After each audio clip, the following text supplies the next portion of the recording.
Le texte choisi pour la méditation de ce jour se trouve sur le texte de l'épître de ce jour. Je vais juste lire à partir du verset 26. En effet, le message de la croix est une folie pour ceux qui périssent. Mais pour nous qui sommes sauvés, il est la puissance de Dieu.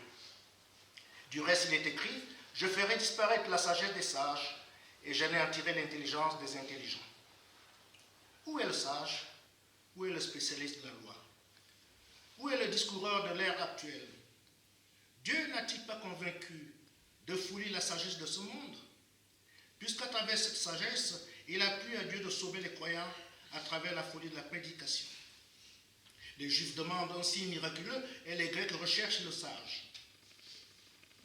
Or, nous prêchons un Messie crucifié, scandale pour les Juifs et folie pour les non-Juifs, mais puissance de Dieu et sagesse de Dieu pour ceux qui sont appelés, qu'ils soient juifs ou non. En effet, la folie de Dieu est plus sage que les hommes et les faiblesses de Dieu est plus forte que les hommes. Considérez, frères et sœurs, votre propre appel. Il n'y a parmi vous ni beaucoup de sages selon les critères humains, ni beaucoup de puissants, ni beaucoup de nobles. Mais Dieu a choisi les choses folles du monde pour couvrir de honte les sages, et Dieu a choisi les choses faibles du monde pour couvrir la honte des fortes.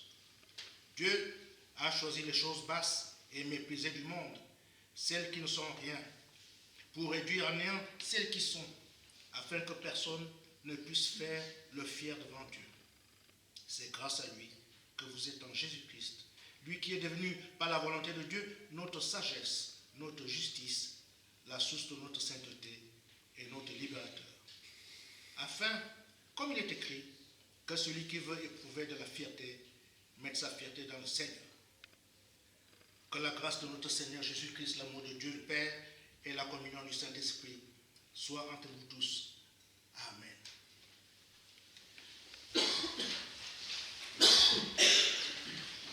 Chers frères et sœurs,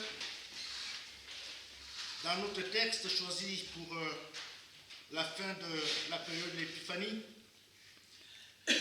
Paul nous donne l'impression de ne pas avoir une grande estime pour les membres de la paroisse de Corinthe.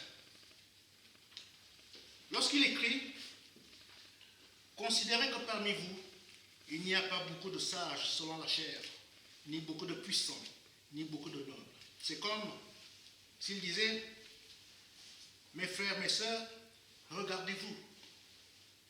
Vous êtes des petites gens bien modestes.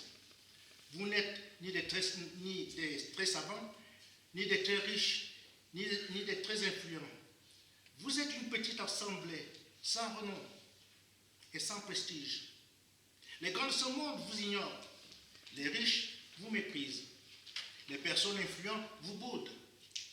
Et les notables vous fuient. » On pourrait bien sûr faire une étude sociologique pour tenter de comprendre et d'expliquer par des raisonnements humains le pourquoi de ce phénomène. Mais Paul, lui, nous en donne des raisons spirituelles. Et ce sont celles-là qui priment. Dieu a choisi les choses folles du monde pour confondre les sages. Donc soyons fous avec Dieu si nous voulons faire partie des sages du royaume. Car Dieu lui-même a anéanti les intelligents, il a anéanti les forts, il a anéanti les dignes, pour choisir les fous, les faibles et les vils, afin que nulle chair ne se glorifie. Car c'est en Christ que sont toutes les valeurs, afin que celui qui se glorifie dans le Seigneur. Alors, chers amis, bien-aimés, c'est un phénomène bien connu. Généralement, l'Église n'a pas beaucoup de succès auprès de grands de ce monde. Les grands esprits, les savants, les gens haut placés et les riches ne s'y intéressent guère. Car la première communauté chrétienne autour de la crèche de Bethléem était ridicule. Elle était ridiculement insignifiante. Elle sera constituée de gens bien modestes, comme des bergers. Plus tard, il est vrai, des savants venus d'Orient viendront adorer le petit enfant. Mais les grands de Jérusalem, les notables et les docteurs de la loi Les grands prêtres et quelques personnalités bouderont le petit enfant. Il en sera toujours ainsi. C'est pour ça que l'apôtre Paul dit pourquoi. Quand il nous dit, mais Dieu lui-même a choisi les choses folles du monde pour confondre les sages. Dieu a choisi les choses faibles du monde pour confondre les fortes. Et Dieu a choisi les choses viles du monde et celles qu'on méprise, celles qui ne sont point, pour réduire à néant celles qui sont. Il ne veut pas dire que l'intelligence, le savoir, la culture, les fonctions et les rangs élevés sont les choses méprisables. Paul lui-même était docteur de la loi. Vous le savez, Luc lui-même était médecin. Nicodème était un homme aussi de grand savoir. Joseph, l'Arimathée, était un riche notable de Jérusalem. Mais ici, l'apôtre veut dire que les vérités du royaume qui conduisent un homme à la foi et au salut ne dépendent aucunement du savoir, du rang, de la culture et du pouvoir. Alors la Bible fait table rase de toutes ces choses pour placer tout homme au rang du péché et de la condamnation et pour obliger tout homme à s'humilier devant Dieu et à s'en remettre à sa seule miséricorde. Dans le royaume de Dieu, on n'est pas plus près du ciel parce qu'on est cultivé, parce qu'on est savant et parce qu'on est puissant ou influent. Et pourtant, le monde entier pense que la vérité est du côté des savants et des notables et que le salut est plus près de ceux qui ont le pouvoir et la force de l'argent. N'oubliez pas, au temps de Luther, on pensait que les grands théologiens de l'Église ne pouvaient pas avoir tort en face d'un petit moine révolté. Jésus, pareillement, ne pouvait pas avoir raison devant le tribunal juif composé des plus grands théologiens d'Israël. C'est pourquoi l'apôtre Paul dit que dans l'Église, il n'y a jamais beaucoup de sages, ni beaucoup de notables, ni beaucoup de gens influents. En nature, l'homme se fonde toujours sur sa raison et se fonde toujours sur son intelligence, son pouvoir pour faire obstacle à la révélation de Dieu. Et plus le savoir et le pouvoir sont grands, plus il y fait opposition. Allez dire un savant aujourd'hui qu'il doit renoncer à son savoir pour accepter humblement la révélation de la Bible. Allez dire à un homme puissant que le salut n'est pas dans la force, ni dans le pouvoir, mais dans la seule promesse de l'Évangile. Allez dire à un grand bienfaiteur de la société que sa justice est devant Dieu comme un vêtement souillé. Allez dire aux grands de ce monde, devant les doctrines de Dieu, nul n'est intelligent, nul ne cherche Dieu. Alors l'apôtre Paul précise, Dieu a choisi les choses folles, faibles et viles, pour confondre les sages, pour confondre les fortes et les estimables. Bien-aimés, dans le royaume de Dieu, il y a 3 choses qui sont méprisables aux yeux du monde. 3 choses. La Bible, le Christ et le pécheur. Parce que Dieu a placé toute sa révélation juste et infaillible dans la Bible, c'est-à-dire dans la parole des apôtres et des prophètes. Cette parole est, comme dit l'apôtre Paul, est l'écriture inspirée de Dieu et utile pour enseigner, pour corriger, pour convaincre, afin que l'homme de Dieu soit bien préparé et apte à toute bonne œuvre. Jésus lui-même dit, si vous demeurez dans ma parole, vous connaîtrez la vérité, et la vérité vous affranchira. Cette parole est esprit et vie, et donne la foi et le salut, car la foi vient de ce qu'on entend, et ce qu'on entend vient de la parole de Christ. Cette parole est le seul et unique fondement du salut pour tous les temps. Car n'oubliez jamais que vous avez été édifiés sur le fondement des apôtres et des prophètes, Jésus-Christ lui-même étant la pierre angulaire. Donc, quiconque veut connaître la sagesse de Dieu, quiconque veut connaître la vérité sur l'homme et le salut, doit renoncer à sa sagesse, il doit renoncer à son savoir, il doit renoncer renoncer à sa science, à sa grandeur et sa force pour se laisser instruire par cette seule parole divine et s'y soumettre entièrement. Chers amis, pour les grands de ce monde, la Bible n'est qu'un livre humain, plein de mythes, plein de légendes et d'opinions humaines qui doit être traité comme n'importe quel autre livre. La deuxième chose folle qui reste un terrible scandale pour l'homme, c'est le Christ. C'est une folie que ce Dieu qui se fait homme et qui se laisse humilier, qui se laisse frapper, qui se laisse anéantir par des hommes, sans rien faire pour s'en sortir. C'est un scandale auquel l'Église doit définitivement renoncer aussi, si elle ne veut pas se disqualifier. Écrit Jacques Duquesne, grand journaliste et historien de notre temps, que ce Dieu qui réclame le sang innocent de son Fils et qui s'acharne sur son Fils jusqu'à le briser par le martyre pour sauver les coupables. Bien-aimés, un tel amour ne peut plus être prêché. À notre époque, à l'époque d'aujourd'hui, et c'est encore un scandale que de dire que seule la foi en Christ sauve, sans les efforts et la bonne volonté de l'homme. Mais Dieu était en Christ, réconciliant le monde avec lui-même, en n'imputant point aux hommes leurs offenses. C'est pourquoi il n'y a pas d'autre médiateur entre Dieu et les hommes que ce Christ que nous prêchons. Mais pour tous les méritants, les moralistes et les vertueux, ce Christ reste une pierre d'achoppement. Enfin, la troisième folie que Dieu a choisie pour confondre les fortes, c'est le péché. L'Écriture confirme que tous ont péché, que la justice des hommes est comme un vêtement souillé, qui n'en trouve aucun pour faire le bien. Pas même un seul.